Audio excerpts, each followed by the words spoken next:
नमस्कार, मैं अखिलेश। आप सभी से फिर से बच्चा हम लोग अपने चैनल पे जुड़ते हैं।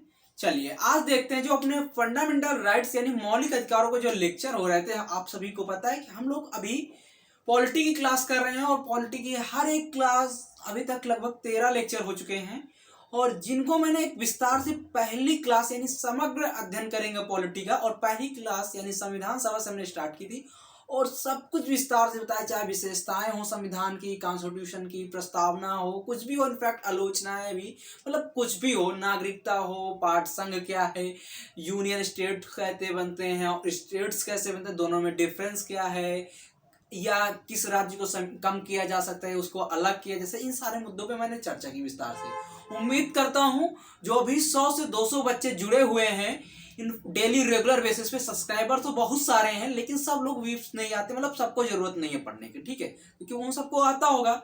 लेकिन जो भी 200-250 बच्चे रेगुलर बेसिस पे जुड़े हुए हैं उन सभी से उम्मीद करता हूं कि आप लोगों को पढ़ाई अच्छी तरीके से चल रही होगी, सारे डाउट्स क्लियर होते चल रहे हैं। अगर फिर भी किसी को कोई समस्या हो तो आप इंस्टाग्राम पे, व्हाट्सएप पे, टेलीग्राम पे, कहीं पे आप मुझसे, फेसबुक पे, कहीं पे आप मुझसे जुड़ सकते हैं और आप आसानी से अपने डाउट्स को क्लियर करें। आपको मैंने अपना व्हाट्सएप नंबर दे दिया 83 18 78 1729 8318781729 पे आप कॉल करें, व्हाट्सएप करें, सारी समस्याओं का समाधान, किसी भी तरीके का हो, पढ़ाई रिलेटेड समस्या आपके समाधान हो, कोई भी सब्जेक्ट हो, सारी समस्याओं सब्जेक्ट का समाधान है, ठीक है। ये तो हुई बात। और अभी वर्तमान में हम लोग क्या बात कर रहे थे, मौलिक अधिकारों की बात कर रहे थे। तो बच्चा मौलिक अधिकारों में हमने जो पहली क्लास ली थी, पहली क्लास में बताया था मौलिक अधिकार है क्या, इसकी जो समिति बनी थी, इसकी गठित की गई थी, समिति बनी थी, जो गठित की गई उसके अध्यक्ष कौन थे, उसके बाद बताया मौलिक अधिकार कहाँ से लिए गए, इसकी विशेषताएं क्या थी, इन सब के बारे में हमने पहले लेक्चर में लिया। फिर दूसरे लेक्चर में हमने क्या बात की, आर्टिकल 14 से 18, क्योंकि मैंने 12 और 13 पहले ही लेक्चर में पढ़ाया था ना, उसके बाद 14 से लेकर 18, फिर तीसरे में बात की 19 से लेकर 22 तक। अब हम आज बात करेंगे आर्टिकल 23 और 24। आज हम बच्चा किसके बारे में बात करेंगे, आर्टिकल 23 और 24। देखो ये 6 से 7 लेक्चर में जाएगा, इसलिए जाएगा क्योंकि मुझे एक एक शब्द का डिफिनेशन समझानी है, तुम्हें एक एक शब्द का मतलब समझाना है। उम्मीद करता हूं कि इतनी अच्छी तरीके से मैं समझा दूं, मैं कोशिश मेरी यही रहती कि एक एक शब्द का इतनी अच्छी तरीके से ब्रेक करके, तोड़ के समझाऊं कि ताकि आम भाषा में तुम्हें समझ में आ जाए। और जिसने कल देखा अपने फंडामेंटल राइट यानी मौलिक अधिकारों में जो तीसरा लेक्चर था बाबू सोना वाला, उसको जरूर देखना और तुम्हें पूरे अधिकार याद हो जाएंगे, ठीक है। वो तो खैर बात है। आज हम जानेंगे बच्चे जो आर्टिकल 23 और 24 है, इसमें क्या बताएगा, शोषण के विरुद्ध अधिकार क्या बताएगा। ये टॉपिक क्या है बच्चा, शोषण, शोषण, ठीक है। ये टॉपिक क्या है मेरे भाई, मेरे बच्चा, ये टॉपिक है आपका शोषण के विरुद्ध अधिकार, के विरुद्ध अधिकार। यानी जो आर्टिकल 23 और 24 है उसमें क्या बताएगा, शोषण के विरुद्ध अधिकार। देखो मैंने पहले ही बताया था ना, पहले 14 से 18 में क्या समानता है, ठीक है, 19 से लेके 22 क्या है, स्वतंत्रता का अधिकार, और उसी के बाद 23 और 24 में बच्चा क्या है, बिटिया, 23 और 24 में बिटिया का है, दीदी, दिद्दा, जो भी कह लो, क्या है दिद्दा, 23 और 24 में दिद्दा क्या है, शोषण के विरुद्ध अधिकार। आर्टिकल 23 और 24 में यही बताया, शोषण जो होता है किसी व्यक्ति का, उसके विरुद्ध जो हमारे फंडामेंटल राइट है उसके अधिकार। तो अब हम देखते हैं आर्टिकल 23 में क्या कहा गया, यानी अनुच्छेद 23 में क्या कहा गया उनके बारे में जानते हैं। उसमें कुछ कानूनों को प्रावधान है, उनके बारे में हम देखेंगे, विस्तार से बात करेंगे, एक एक टॉपिक पे, एक एक शब्द पे बात करेंगे, ठीक है। चलो आर्टिकल बच्चे जो अनुच्छेद बच्चा, अनुच्छेद 23 है वो क्या कहता है बच्चा, अनुच्छेद 23 आपका जो कहता है, ये क्या कहता है मेरे भाई, मेरे बच्चा, अनुच्छेद 23 बच्चा यही कहता है, मानव दुर्व्यापार, मानव दुर्व्यापार एवं बलात्श्रम, बलात्श्रम पर निषेध। अच्छा एक बात बताओ, निषेध का तो मतलब तुम्हें समझ में आ ही रहा होगा, हाँ? निषेध का मतलब नहीं समझ में आ रहा, ऐसे समझो। अच्छा निषेध का मतलब बंद करना, धूम्रपान, यहाँ पर धूम्रपान निषेध है। रेलवे में जाओ तो किसी डॉक्टर के पास जाओ तो ये कहीं ऑफिशियल वर्क में जाओ तो उसमें लिखा रहता है यहाँ पर धूमपान निषेध, यानी यहाँ पे आप धूमपान नहीं कर सकते, यहाँ पर बैन है। या बैन इन द सेंस कि यहाँ पे इसके लिए आपको दंडित किए। निषेध का मतलब जहां पर लिखा जाए तो यानी वहां पे दंड का भी प्रावधान है। निषेध का अर्थ यही होता है बच्चा कि अगर आपने यहाँ पे जो चीज निषेध है उसको किया, यानी रूल्स एंड रेगुलेशन के खिलाफ गए, तो आपको उसके लिए दंडित किया जा सकता है। उसके लिए दंडित का मतलब इन द सेंस वो हो सकता है जुर्माना के रूप में, या आप कुछ समय के लिए सजा दी जाए, वो सब प्रावधान है। और वो टर्म एंड कंडीशन वहां की सोसाइटी के ऊपर डिपेंड करता है कि मैंने वहां पे इस सोसाइटी ने उसके लिए क्या क्या टर्म्स एंड कंडीशन रखी हैं कि आपको किस आधार पर कितने समय तक सजा या कितने रुपए का जुर्माना हो सकता है, या तो दोनों हो सकते हैं। तो बच्चा समझ में, यानी जो निषेध होता है ये हल्के में ना लेना। निषेध शब्द, निषेध शब्द बहुत खतरनाक होता है। बहुत लोग हल्के में लेते हैं, कहते हैं यहाँ पे थूकना मना, वहीं पे थूक देते हैं। अरे जिस दिन उसको पकड़ गए तगड़े कूटे जाओगे, पहले बच के रहना। ये सब चीजें, भारत बहुत खतरनाक है। यहाँ पे अगर तुमको फंडामेंटल राइट दिए गए तो मौलिक अधिकार दिए गए हैं ना, तो मौलिक कर्तव्य है, फंडामेंटल ड्यूटीज। और ये इंडिया है भैया, यहाँ पे दबा के खींचते हैं एकदम, ठीक है। तो मानव दुर्व्यापार एवं बलात्सम। अब देखो बच्चे, ये मानव दुर्व्यापार एवं बलात्सम, इसका तुमने ये तो पढ़ लिया करो, ये तो समझ में आ गया, लेकिन है क्या?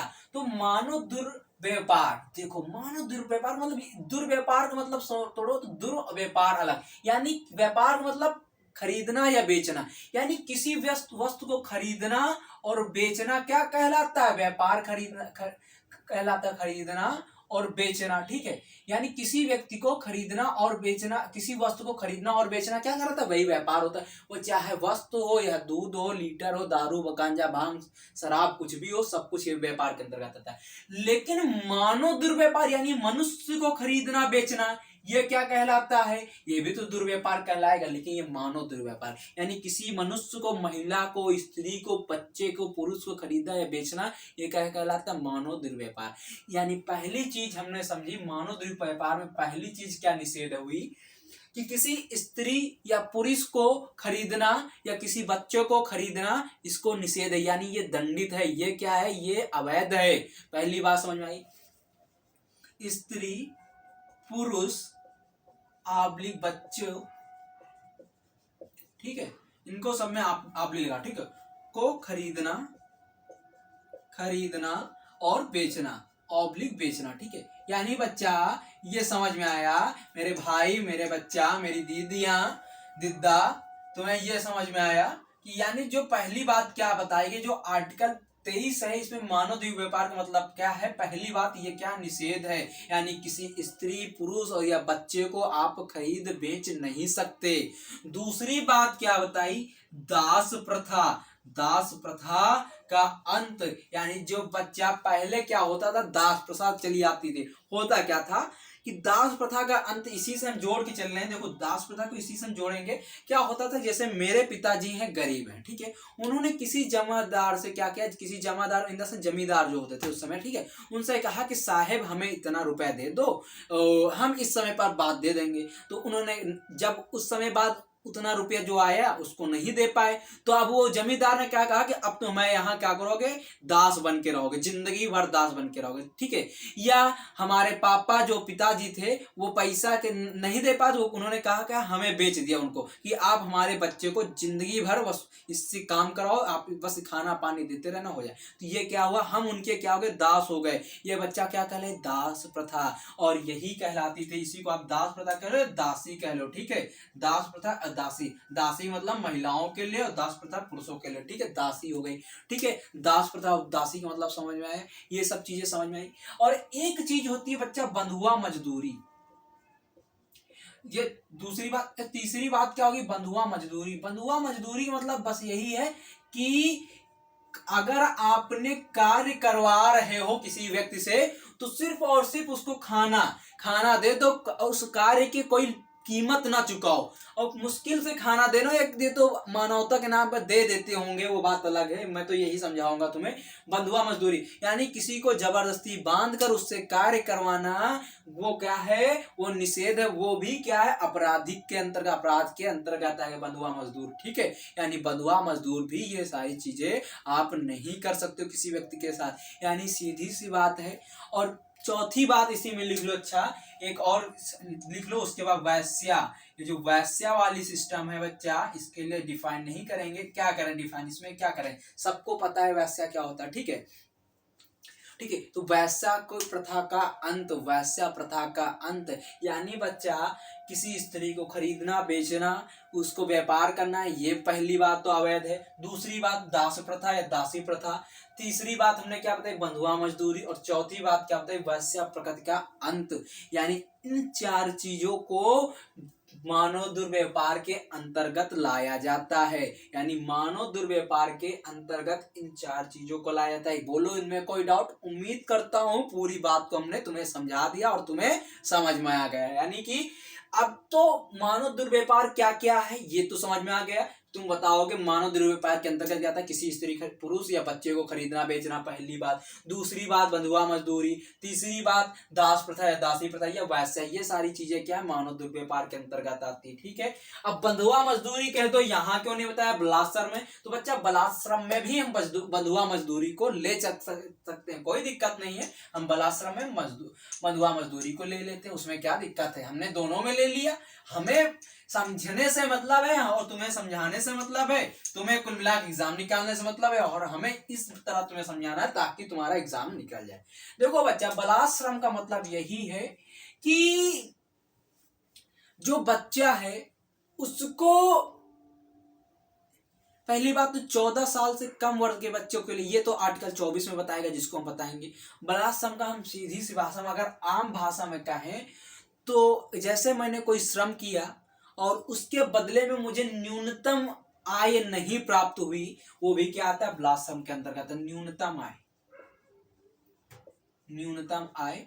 ठीक है, ना प्राप्त होना। और दूसरी बात तो बंधुआ मजदूरी हो ही गई है। ठीक है, और उसके साथ साथ अगर कोई आपसे जोर जबरदस्ती करके ये सारे कार्य करवा रहे अवैध रूप से, तो भी ये क्या है, बलात्श्रम के अंतर्गत आएगा। ठीक है, क्या आएगा, बलात्श्रम के अंतर्गत आएगा। यानी हमने आर्टिकल 23 में क्या पढ़ा, मानव दुर्व्यापार और बलात्श्रम का निषेध, यही आर्टिकल 23 बताता है। अच्छा, समय समय पर संसद के द्वारा इसको लेकर कुछ कानून बनाए गए हैं और उन कानूनों को हम एक चार्ट के माध्यम से देखेंगे ताकि तुम अपने जो नोट्स बना रहे हो उसमें उस कानून को लिख के चलो। एग्जामिनर तुमसे पूछे कि बच्चा ये वाला अधिनियम कब आया, तो तुम सीधा आंसर टिक करो 1956। रिवीजन के टाइम पे शॉर्ट नोट्स काम आते हैं, वीडियो नहीं देख पाओगे। 15 मिनट पेपर की बच्चा, तुम पूरा वीडियो नहीं देख पाओगे क्योंकि मेरा वीडियो ही 30 मिनट का होगा, तो कैसे देख पाओगे ये बताओ। ठीक है, तो चलो उसको हम नोट्स के हिसाब से देखते चलो एक चार्ट के माध्यम।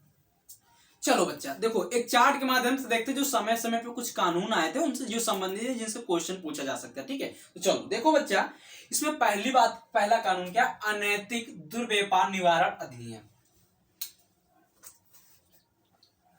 पहला कानून क्या है, अनैतिक दुर्व्यापार निवारण अधिनियम 1956। यानी इससे संबंधित जो पहला दुर्व्यापार निवारण अधिनियम आया, कब आया बच्चा, 1956 में। ऐसे आ जाएगा। क्वेश्चन कैसे पूछेगा एग्जामिनर, तुमसे ये बता रहे हैं। यूपी 888 वाले खास बात सुन लें, जो स्टेट की तैयारी करते, चाहे लोअर हो चाहे पीसीएस हो, मतलब वो खास सुन लें। ठीक है, अनैतिक दुर्व्यापार अधिनियम निम्नलिखित में से किस वर्ष संदर्भित किया गया, 1956, 1958, 1953, 1973, लगाओ 1956। ठीक है, उसके बाद दूसरा क्या है, न्यूनतम मजदूरी अधिनियम। न्यूनतम मजदूरी अधिनियम यानी किसी कार्य के लिए एक न्यूनतम मजदूरी होती है, अगर उससे भी कम दिया जाए तो उसके लिए आप इस अधिनियम के तहत एफआईआर उस आदमी के खिलाफ कर सकते हो। ठीक है, यानी न्यूनतम मजदूरी अधिनियम बच्चा का है 1948 में।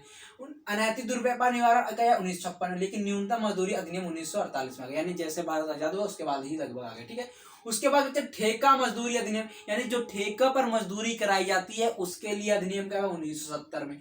उसके बाद है समान पारिश्रमिक अधिनियम। ये समान पारिश्रमिक अधिनियम यानी सीधी सी बात है बच्चा, जो समान, अगर कोई समान पारिश्रमिक है, मान लो मेल और फीमेल है, तो उसके लिए जो समान अगर इक्वल कार्य कर रहे हैं, तो यह नहीं कि मेल को कम दिया जाए या फीमेल को ज्यादा दिया, या फीमेल को कम या मेल, जो समान कार्य के लिए समान उसको आय दी जाएगी, चाहे मेल हो चाहे फीमेल, समान कार्य के लिए समान आय। ठीक है, उसके बाद बच्चा ये तो हो गई यानी मौलिक अधिकारों में जो आर्टिकल 23 है इनके बारे में कुछ कानून है तो उनके बारे में, ठीक है।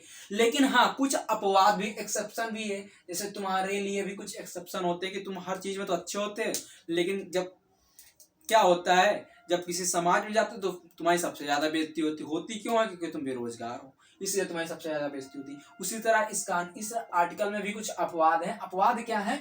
जो राज्य चाहे तो आपको सैन्य कार्यों के लिए और सामाजिक कार्यों के लिए आपको कार्य दे सकता है, लेकिन शर्त है कि जो राज्य है बच्चा वो इसमें क्या, धर्म, जाति, रंग, भेदभाव, रंग और कुछ भी कह लो, यानी जो आर्टिकल 15 कहता है उस आधार पर इसमें भेदभाव ना करे, ठीक है, भेदभाव ना करे। यह नहीं कि शूद्र वर्ग के लोगों को कह दे तुम जाओ, क्षत्रिय वर्ग के लोगों को कह दे बाकी किसी कहने वाले वालों को ब्राह्मण हो, ठीक है, ऐसा नहीं। यानी जात रंग भेदभाव के आधार पर अगर इन कार्यों के लिए राज्य कह दे, मान लो उत्तर प्रदेश सरकार कल तुमसे कह दे कि तुम्हें पुलिस में कार्य करना है, ठीक है, तो तुम कार्य करोगे, हाँ, लेकिन एक और शर्त, इस पे राज्य अगर आपको पैसा नहीं दे रहा है तो आप जरूरी, आप इस पे कोई कंडीशन है भाई आप नहीं जा सकते। मतलब पैसा नहीं दे रहा है तो इसका मतलब आप मना नहीं कर सकते, तो आपको कार्य करना है तो करना है, ये आपका दैनिक कर्तव्य है और आपका ये मौलिक कर्तव्य है, यानी फंडामेंटल ड्यूटीज है, इसलिए राज्य इस पर आप राज्य को छोड़ के नहीं जा सकते, ठीक है, इसका मतलब ये है, ठीक है, यानी यहाँ पर आप बंधे हुए हो, इसलिए समझे। लेकिन हाँ सिर्फ और सिर्फ सैन्य और सामाजिक कार्यों के लिए, ठीक।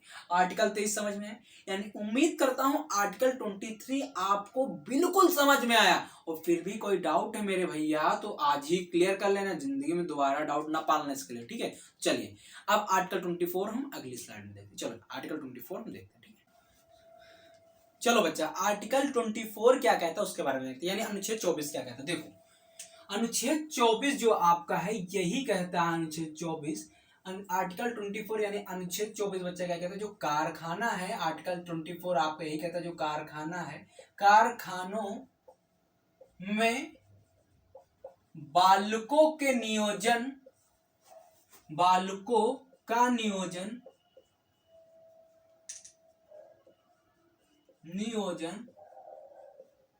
को निषेध, का निषेध लिख दो, अच्छा का निषेध लिख दो। देखो निषेध का अर्थ तो समझ ही गए थे। देखो अब क्या है, जो कारखानों में बालकों का नियोजन का निषेध, इसका मतलब क्या है, तो बच्चा इसमें कारखाने, पहले जान जो कारखाने हम किसको कह रहे हैं, यानी जो दिया सलाई वाला जो जहां हो गए, यानी जहां माचिस बनाई जाती, दिया सलाई, पटाखा, खनन, यानी जो ऐसी चीजें हैं जहां पर 14 साल से कम उम्र के बच्चे, कंडीशन भी देख लो, 14 साल से, अभी जो पहले बात कर रहे थे ना आर्टिकल 23 में बात की थी ना, उसी 14 साल से कम उम्र के बच्चे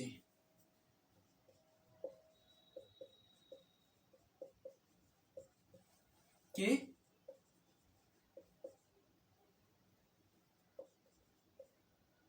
बच्चों का निषेध, ठीक है, बच्चों का निषेध, यानी सीधी सी बात करें बच्चा, यानी 14 साल से जो कम उम्र के बच्चे हैं वो दिया सलाई फैक्ट्री हो गई, जैसे पटाखा फैक्ट्री हो गई, जहां पे खनन होता है, यानी ऐसी चीजें जहां पर बच्चों के भविष्य में गलत इम्पैक्ट पड़ता है वो वहां पर उनको कार्य नहीं करने का निषेध है, यानी वो कार्य वहां पर नहीं कर सकते। सीधी सी बात बताएं आर्टिकल 24 क्या कहता है, कारखानों में बालकों का नियोजन का निषेध, यानी कारखाने जहां होते हैं वहां पे बालक कार्य नहीं कर सकते, किस उम्र तक, 14 साल की उम्र तक, ठीक है। और जो भी कार्य करवाएगा तो वहां के मालिकों के लिए इसके लिए सजा का प्रावधान किया, वो अलग अलग कानून समय समय पर बने, उनके बारे में भी चर्चा करते हैं।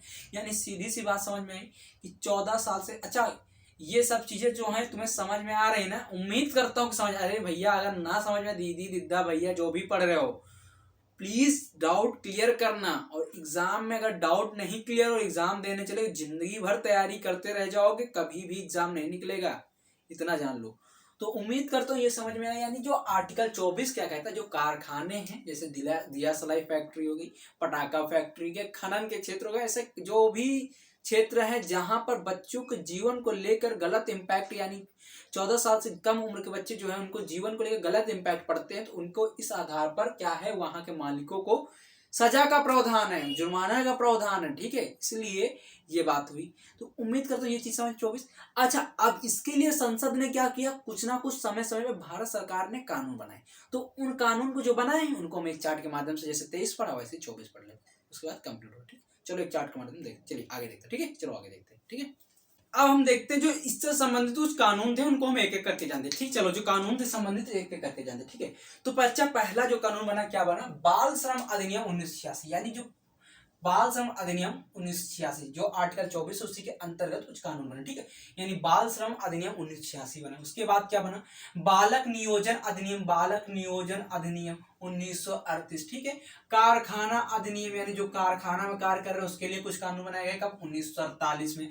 उसके बाद खान या खनन कह लो, ठीक है, जो खनन होता है, अधिनियम 1952, यानी खान ऑब्लिक खनन अधिनियम 1952 में, ठीक है। उसके बाद बच्चा वाणिज्य पोत, यानी जो व्यापारिक पोत है, पोत, उनमें परिवहन अधिनियम 1958, यानी जो वाणिज्य पोत होते हैं, पोत मतलब समझ रहे हो ना बच्चे, जो शिप होते हैं, वाणिज्य पोत होते हैं, परिवहन होते हैं, अधिनियम 1958 आया, ठीक है। उसके बाद बच्चा क्या है, बागान श्रम अधिनियम, कौन सा, बागान श्रम अधिनियम 1961, यानी जो बागान के लिए जो श्रम होता है उसके लिए भी अधिनियम बनाई।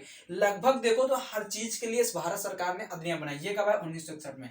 लेकिन हाँ, हो सकता है कि मुश्किल हो जाए तुम्हें ये सब चीजें याद करने में, 2 से 3 बार वीडियो को रिपीट करना या नोट्स में लिख लो एक बार, उसके बाद 2-3 बार रट लो, याद हो जाएगा, ठीक है। समय समय पे रिवीजन करते रहना भाई, यही तरीका है, हर चीज में कोई ट्रिक कहानी मिमिक नहीं बना सकते, ठीक है, मेमोरी, ठीक है। चलो समझ में आए, यानी बागान श्रम अधिनियम बच्चा क्या है, जो बागान श्रम अधिनियम है बच्चा 1961 में, यानी बागान श्रम अधिनियम बच्चा, बागान श्रम अधिनियम बच्चा, बागान श्रम अधिनियम 1961 में। 3-4 बार क्यों बोला, ताकि तुम्हें याद हो जाए, ठीक है। उसके बाद एक और आता है बीड़ी अधिनियम, बीड़ी तथा सिगार अधिनियम, जो बीड़ी तथा सिगार कर्मकार अधिनियम है बच्चा कब है, 1966 में, ठीक है। बागान श्रम अधिनियम 1961 में, बीड़ी तथा सिगार कर्मकार अधिनियम, बीड़ी तथा सिगार, यानी बीड़ी तथा सिगार कर्मकार अधिनियम 1966 में, ठीक है। उसके बाद आता है बच्चा बाल श्रम संशोधन अधिनियम, बाल श्रम, बीड़ी तथा सिगार कर्मकार अधिनियम का 1966 में, बीड़ी तथा सिगार कर्मकार अधिनियम का 1966 में, ठीक है, कब है बच्चा, 1966 में, ठीक है। उसके बाद बाल श्रम संशोधन अधिनियम 2016 में। ये जो बाल श्रम संशोधन अधिनियम 2016 में आया है, इसको किसमें संशोधन का मतलब पहले ही बता चुके हैं बच्चा, किसी चीज को जोड़ना या घटाना। तो बच्चा जो इसमें संशोधन हुआ, बाल श्रम अधिनियम संशोधन अधिनियम 2016 में, इसमें जो 1986 का ये वाला अधिनियम था, ये वाला अधिनियम था, ये देखो यहां से हम चले और 1986 में पहुंच जाओ, इसमें क्या लिखा कि बाल श्रम अधिनियम लिखा गया है, इसलिए इसका नाम यहाँ पर 2016 में जो 1986 वाला था उसी को हमने नाम में, मूल नाम जो था उसका मेन नाम था उसमें परिवर्तन किया। उसमें क्या लिखा, बाल व किशोर अधिनियम, यानी बाल व किशोर अधिनियम 1986 कर दिया गया। यानी सीधी सी बात है, जो 1986 में बाल श्रम अधिनियम आया था वो किस वर्ष संशोधित हुआ, वर्ष 2016 में उसमें संशोधित किया गया, उसको संशोधन किया गया। किस वर्ष किया गया, 2016 में संशोधित, ये संशोधन किया गया, ठीक है, वर्ष 2016 में उसको संशोधन किया गया, जिसका नाम क्या रखा गया, बाल व किशोर अधिनियम 1986 कर दिया गया, ठीक है। तो उम्मीद करता हूं कि ये पूरा टॉपिक 23 और 24 जो आर्टिकल था, एक एक शब्द समझ में आए, एक एक डाउट क्लियर है, और जो भी ये कानून ये बताएं, अधिनियम बताएं, इनको याद रट लेना मेरे भाई, मेरे बच्चा, मेरी दीदियों, मेरी बहनों, ठीक है। उम्मीद करता हूं अगर अच्छा लगा प्लीज लाइक करो, शेयर करो, सब्सक्राइब करो। थैंक यू दोस्तों, बाय, गुड नाइट, पढ़ते हैं, जय हिंद, ठीक है, जय हिंद।